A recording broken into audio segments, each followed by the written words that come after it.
आर्या शहर से अपने ननिहाल गांव में कुछ दिन रहने आई थी। गांव से थोड़ी दूरी पर एक जंगल के पास मेला लगा था। आर्या, हमारे गांव से थोड़ी दूरी पर एक मेला लगा है। हम सब आज शाम को देखने जा रहे हैं, तुम भी हमारे साथ चलो। मामी, क्या मैं मेला देखने उनके साथ जा सकती हूँ? हाँ हाँ, क्यों नहीं। मगर सिया, इसका ध्यान रखना, यह सारे रास्ते इसके लिए अजनबी हैं। इसे अपने साथ ही रखना। अरे आप चिंता मत कीजिए, हम जैसे जाएंगे वैसे ही सही सलामत इसे वापस लेकर आएंगे। आर्य नीना और सिया के साथ शाम को मेला देखने जाती है। हंसी खुशी और रंग बिरंगी रोशनी में आर्या का वक्त कैसे बीत गया उसे पता ही नहीं चला।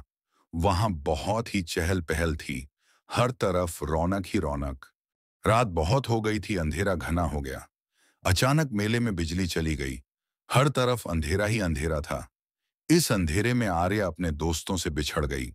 उसने चारों ओर देखा, मगर अंधेरे में उसे कुछ दिखाई नहीं दे रहा था। वो घबराई हुई इधर उधर देखने लगी। कुछ समय बाद बिजली आ गई।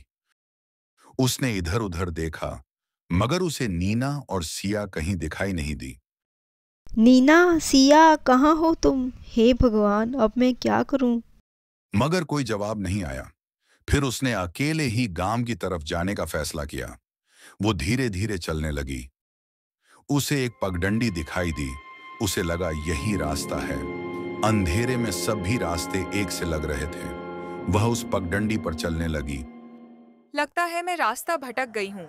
सब रास्ते एक जैसे लग रहे हैं। ओह भगवान, अब क्या करूं? अब बस सन्नाटा था और वो अकेली थी। वो चलती रही, पर जंगल और घना होता गया। पेड़ों की डालियां आपस में जुड़कर जैसे उसे घेर रही थी। बस पेड़ों की सरसराहट और दूर कहीं उल्लू की आवाज सुनाई दे रही थी। कुछ देर बाद उसे लगा जैसे कोई उसके पीछे चल रहा हो। उसने रुककर पीछे देखा, मगर वहां कोई नहीं था। उसका दिल जोर जोर से धड़कने लगा। फिर उसने खुद को समझाया, डर मत आर्या, ये बस तेरा वहम है। लेकिन जैसे ही उसने कदम आगे बढ़ाया, उसके पीछे से एक भारी आवाज आई। बेटी, इतनी रात को अकेली कहाँ जा रही हो? आर्या का दिल जैसे रुक गया। वो धीरे धीरे पीछे मुड़ी। वहां एक बूढ़ा आदमी खड़ा था। उसकी आंखों में अजीब सी चमक थी। आर्या ने कांपते हुए कहा, आप कौन हैं? मैं रास्ता भटक गई हूँ, गांव जाना था। ओ, जंगल में रास्ते तो सब एक जैसे हैं, पर डरो मत, मैं जानता हूँ ये इलाका। चलो, मैं तुम्हें बाहर तक छोड़ दूं। आर्या ने थोड़ा सोचा, क्या मैं किसी अजनबी पर भरोसा करूं? लेकिन उस वक्त उसके पास और कोई रास्ता भी नहीं था। पर इतनी रात में मैं आपको जानती भी नहीं। जान पहचान तो सुबह हो जाएगी। बस अभी तुम इतना जान लो कि मेरा नाम हरनाम दास है। ठीक है, चलिए। दोनों साथ चलने लगे। बूढ़ा आदमी धीरे धीरे चलता था, पर उसकी चाल में आत्मविश्वास था। वो बीच बीच में बोलता, ये जंगल बहुत पुराना है बेटी, यहाँ के पेड़ सब कुछ सुनते हैं, बोलते नहीं। क्या पेड़ भी सुनते हैं? हाँ, इंसान की हर आहट पहचान लेते हैं। लोग कहते हैं यहाँ आत्माएं भटकती हैं, पर मैंने कभी किसी को नुकसान करते नहीं देखा। क्या आप यहाँ रहते हैं, इस जंगल में? हाँ, जंगल के पास मेरा एक छोटा सा घर है, वहीं रहता हूँ। कुछ देर बाद मौसम खराब होने लगा। बिजली चमकने लगी। बूढ़े ने कहा, शायद बारिश आने वाली है। आओ, मेरा घर पास ही है, वहां चलो। सुबह उजाला होने पर मैं तुम्हें गांव पहुंचा दूंगा। आर्या पहले झिकी, पर फिर मान गई। घर बहुत पुराना था। देखने में वह भूतिया घर लग रहा था। वह अंदर जाने से घबरा रही थी। आर्या ने इधर उधर देखा और धीरे से पूछा, क्या आप यहाँ अकेले रहते हैं? हाँ बेटी, अब तो कोई अपना नहीं रहा। सालों पहले मेरा परिवार कहीं खो गया, तब से मैं यहाँ अकेला रहता हूँ। मुझे बहुत अफसोस है। जीवन तो चलता ही रहता है। बेटी, तुम यहाँ आराम कर लो, मैं बाहर जाता हूँ। इतना कहकर बूढ़ा बाहर चला गया। आर्या थकी हुई थी। पास ही जमीन पर बिछे बिस्तर पर लेट गई। हवा के झोंकों में उसे नींद आने लगी। लेकिन तभी उसे बाहर किसी के पैरों की आहट सुनाई दी। वह डर कर उठ गई। उसने खिड़की से बाहर देखा, मगर उसे कुछ दिखाई नहीं दिया। उसे थकान की वजह से बहुत नींद आ रही थी। वह फिर से लेट गई। अचानक उसे लगा जैसे किसी ने दरवाजे पर ठपकी दी हो। ठक ठक। वो कांप गई। कौन है बाहर? कोई जवाब नहीं आया। वह उठकर दरवाजे तक देखने गई। उसके हाथ कांप रहे थे। जैसे ही उसने दरवाजा खोला, बाहर कोई नहीं था। उसे वह बूढ़ा आदमी भी कहीं नजर नहीं आया। अब वह और भी घबरा गई। अरे, यह बूढ़े बाबा कहाँ चले गए? मुझे तो डर लग रहा है। मैं अकेली बाहर भी नहीं जा सकती। हे भगवान, अब बस आपका ही सहारा है। मगर वह कुछ कर नहीं सकती थी।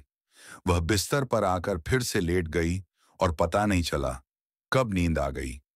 जब आंख खुली तो सुबह हो चुकी थी। वो उठी, घर में कोई नहीं था। वह घर के बाहर आती है, मगर उसे आसपास कोई भी दिखाई नहीं देता। घर के कुछ ही दूरी पर उसे एक पत्थर दिखाई देता है जिस पर कुछ लिखा था। वह पास जाकर देखती है तो हैरान हो जाती है। हरनाम दास, 1950 से 2005। हरनाम दास, यही नाम तो उन्होंने बताया था कल रात। तो मतलब वो इंसान नहीं, आत्मा थे। उन्होंने मुझे बचाया। अपनी मौत के सालों बाद भी। उसका गला सूख गया। वो समझ गई कल रात जिस बूढ़े आदमी ने उसकी मदद की थी वो जीवित नहीं था। आर्य उस समाधि के सामने बैठ गई। उसकी आंखों में आंसू थे। उसने हरनाम दास जी का उसकी जान बचाने के लिए धन्यवाद किया। अब वह जंगल से बाहर की तरफ जाने लगी। कुछ दूर ही गई थी कि सामने उसके मामा जी और मामा जी का लड़का उसे ढूंढते हुए आ पहुंचे। अरे बेटी, कहाँ थी तुम? हम तो पूरी रात तुम्हें ढूंढते रहे। मामा जी, मैं रास्ता भटक गई थी, मगर मैं बिल्कुल ठीक हूँ। चल बेटा, घर चल। तेरी मामी बहुत परेशान है और गांव वाले भी बहुत परेशान है तुम्हारे लिए। आप चिंता मत कीजिए। चलिए अब घर चलते हैं। गांव पहुंचने पर वह देखते हैं कि उनके घर के सामने सारे गांव वाले इकट्ठे हुए होते हैं। अरे बेटी, आ गई तुम। मैं तो बहुत परेशान हो गई थी। शुक्र है भगवान का कि तुम बिल्कुल ठीक हो। अगर तुम्हें कुछ हो जाता तो मैं तुम्हारे माँ बाप को क्या जवाब देती? मामी जी, चिंता मत कीजिए। मैं बिल्कुल ठीक हूँ। मेरे साथ एक अनोखी सी घटना हुई। फिर आर्य ने अपने साथ हुई सारी घटना अपनी मामी और गांव वालों को बताई। क्या तुमने हरनाम दास को देखा? बेटी, मुझे तुम्हारी बात पर यकीन नहीं आ रहा। क्या आप जानते हैं उन्हें? हाँ बेटी, वह मेरा बहुत अच्छा दोस्त था। उसे जंगल में रहना बहुत अच्छा लगता था, इसलिए उसने गांव छोड़कर जंगल में घर बना लिया। उसका भी एक सुखी परिवार था। एक पत्नी, एक बेटा और बहू थी। बेटा एक दिन शहर गया था कि उसका वहां एक्सीडेंट हो गया। उस एक्सीडेंट में वह चल बसा। उसके बाद उसकी बहू बीमार रहने लगी और कुछ ही दिनों में वह भी चल बसी। बहू और बेटे का सदमा पत्नी बर्दाश्त न कर सकी, तो वह भी चल बसी। अब हरनाम बिल्कुल अकेला रह गया। मैं हर इतवार को उससे मिलने जाता था। जब वह अकेला रह गया तो मैंने उसे कहा, अरे हरनाम दास, अब तुम अकेले हो। इस जंगल वाले घर को छोड़ दो और गांव में चलो, मेरे साथ रहो। नहीं किशन, यही मेरा घर है। मैं तो अब यही रहूंगा। जिंदगी के जितने साल बचे हैं मैं यही बिताना चाहता हूं अपने परिवार की यादों के साथ। और एक दिन मैं इतवार को गया तो वह भी अपने प्राण त्याग चुका था। मैंने उसका वही संस्कार करके उसकी वहां समाधि बना दी। पहले भी मैंने किसी से सुना था कि वहां कोई आत्मा भटकती है, मगर मुझे यह नहीं पता था कि वह हरनाम दास है। वह जीते जी भी लोगों की बहुत मदद करता था। अब मरने के बाद भी जंगल में लोगों की मदद करता है। मुझे गर्व है अपने उस दोस्त पर।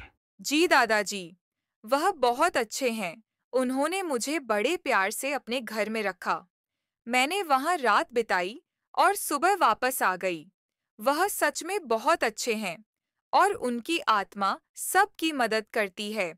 कभी कभी जो आत्माएं अधूरी रह जाती हैं वो डराने नहीं बचाने आती हैं। आर्या हर साल उस गांव जाती और हरनाम दास की समाधि पर जाकर उनका धन्यवाद करती है। कहानी अच्छी लगी तो लाइक शेयर करके एक प्यारा सा कमेंट जरूर करें और चैनल को सब्सक्राइब करना ना भूलें। Thank you.